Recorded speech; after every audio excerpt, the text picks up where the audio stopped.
बहुत समय पहले की बात है। एक हरे भरे जंगल में एक रूही नाम की बकरी अपने 7 छोटे बच्चों के साथ रहा करती थी। वो अपने 7 बच्चों से बहुत प्यार करती और उन्हें बड़े लाड प्यार से रखती और उनका अच्छे से ध्यान रखती। रूही बकरी को खाना लाने अक्सर घर से बाहर जाना पड़ता था।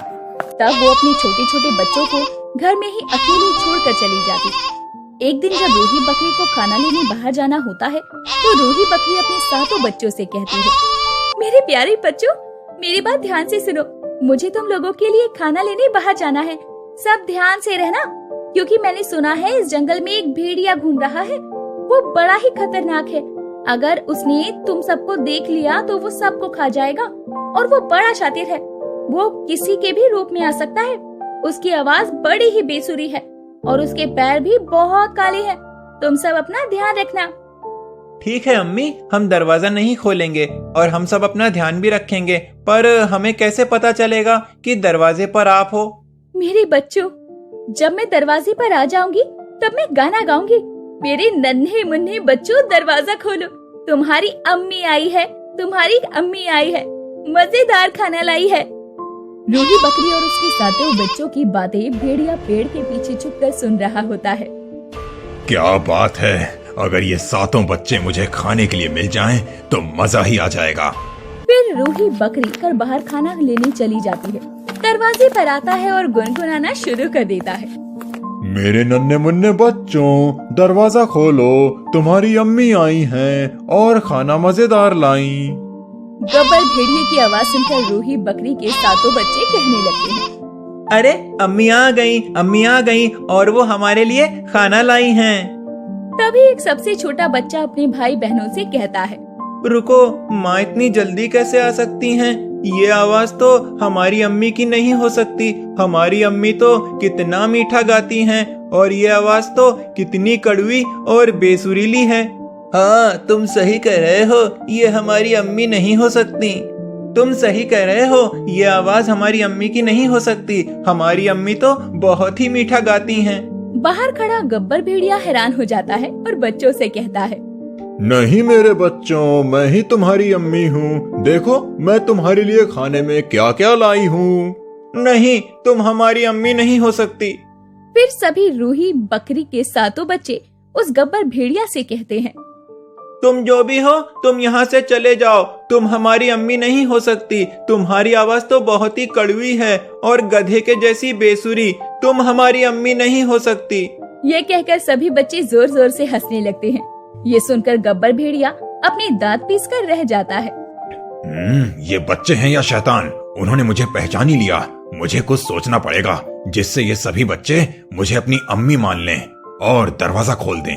फिर वो भेड़िया वहाँ से चला जाता है और मन ही मन सोचने लगता है, ऐसा क्या करूं जिससे मेरी आवाज मीठी हो जाए और सुरीली भी। हाँ, शहद पीने से मेरी आवाज मीठी और सुरीली हो जाएगी। गब्बर भेड़िया को लगा था कि शहद पीने से उसकी आवाज बकरी जैसी मीठी और सुरीली हो जाएगी और फिर वो मधुमक्खी का छत्ता ढूंढकर उसमें से शहद निकालकर पी जाता है। उसे लगता है कि शायद शहद पीने से उसकी आवाज बकरी जैसी मीठी हो जाएगी और फिर वो रूही बकरी के घर का दरवाजा खटखटाता है और गाना गाने लगता है। वो कौन सा गाना था? अरे हाँ, याद आया। मेरे नन्हे मुन्ने बच्चों, दरवाजा खोलो, तुम्हारी अम्मी है आई और तुम्हारे लिए खाना लाई।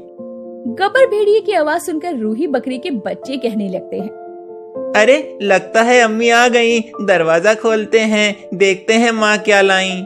तभी रूही बकरी का छोटा बच्चा कहता है, रुको, ये हमारी अम्मी नहीं हो सकती। पहले मुझे तसल्ली करने दो, ये हमारी अम्मी है भी या नहीं। तुम हमारी अम्मी नहीं हो सकती। तुम्हारे पैर तो काले कलूटे हैं और हमारी माँ के पैर सफेद। चले जाओ यहाँ से, तुम हमारी अम्मी नहीं हो। ये सुनकर भेड़िया गुस्से से लाल हो जाता है। अरे ये बच्चे हैं या आफत, इन्हें पता चल ही जाता है कि मैं कौन हूँ। फिर गब्बर भेड़िया गांव में जाकर एक किराने की दुकान पर चुपके से आटे की बोरी में पैर डालकर अपने पैरों को सफेद कर लेता है, जिससे उसके पैर बिल्कुल बकरी की तरह सफेद हो जाते हैं। अब देखता हूँ कि ये बच्चे दरवाजा कैसे नहीं खोलते। फिर वो भेड़िया रूही बकरी के घर के बाहर जाकर फिर से गाना शुरू कर देता है। नन्हे मुन्ने बच्चों दरवाजा खोलो, तुम्हारी अम्मी आई और खाना मजेदार लाई।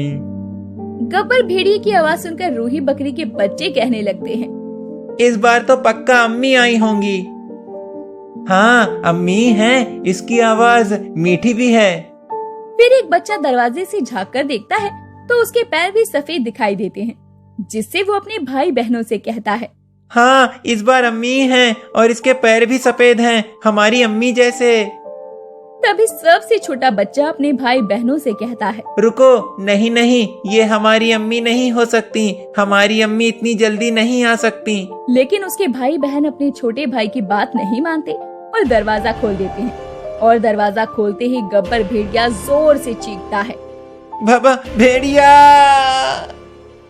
हाँ, मैं नन्हे मुन्ने बच्चों दरवाजा खोलो, अम्मी तुम्हें खाना देने नहीं, तुम्हें खाने आई है।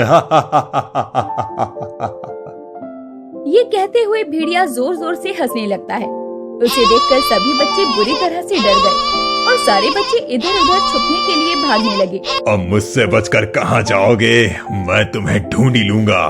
फिर वो भेड़िया एक एक करके सभी बच्चों को ढूंढ लेता है और बच्चों को पकड़कर बोरी में भरकर अपने कंधे पर खुशी खुशी लाद कर गाना गाते हुए चला। भेड़िए की नजर से बचकर सबसे छोटा बच्चा जो भूसे के ढेर में था। तभी रूही बकरी जब दरवाजे पर आती है तो वो घर का हाल देखकर घबरा जाती है। अपनी अम्मी की आवाज को पहचानकर भूसे के ढेर में छुपा हुआ बच्चा निकलकर बाहर आता है और अपनी अम्मी से लिपट कर रोने लगता है। अम्मी, वो भेड़िया सबको उठा कर ले गया। छोटू, तुम्हारे सभी भाई बहन कहाँ हैं? फिर छोटे बच्चे ने सारी बात अपनी अम्मी को बताई।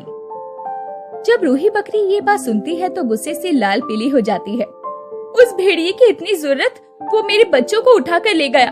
चलो मेरे साथ, उस बदमाश भेड़िए को जाकर ढूंढते हैं। उधर भेड़िया जल्दी जल्दी चले जा रहा था और वो थक जाता है और सोचने लगता है, कुछ देर बैठकर आराम कर लेता हूँ। वैसे भी बच्चे बोरी में बंधे हैं, भागकर कहाँ जा सकते हैं। फिर वो भेड़िया पेड़ के नीचे बोरी को रखकर सो जाता है। रूही बकरी अपने बच्चों को ढूंढते हुए जा रही थी। तभी उसे भेड़िए के खर्राटे की आवाज सुनाई देती है तो वो पेड़ के नीचे रखी बोरी को देखती है जो हिल रही थी। उसे देखकर उसकी जान में जान आती है। अल्लाह का शुक्र है कि मेरे बच्चे सही सलामत हैं। फिर रूही बकरी चुपचाप जाकर बोरी का मुंह खोल देती है, जिससे सारे बकरे बाहर आ जाते हैं। फिर सबसे छोटा बकरा एक बड़ा सा पत्थर उठाता है और बोरी में डालने लगता है। उसे देखकर बाकी के बच्चे भी पत्थरों को बोरी में डालकर भर देते हैं। फिर रूही बकरी चुपके से बोरी का मुंह बांधकर अपने बच्चों के साथ छुपकर नजारा देखने लगती है। तभी कुछ देर बाद भेड़िए की नींद खुलती है। सोते हुए बड़ी देर हो गई, अब घर चलता हूँ, दावत खाता हूँ, आज तो मजा ही आ जाएगा। भेड़िया बोरी कंधे पर रखकर चले जा रहा था और मन में सोचने लगता है, या अल्लाह, ये बोरी इतनी भारी कैसे हो गई। फिर भेड़िया मन में सोचता है, अब 7 बच्चे हैं तो भारी होगी ही ना, और फिर इन नन्हे बच्चों को खाने में भी तो उतना ही मजा आएगा। फिर भेड़िया बोरी को लेकर नदी पार करने लगता है। तभी अचानक उसका पैर फिसल जाता है और वो धड़ाम से नदी में गिर जाता है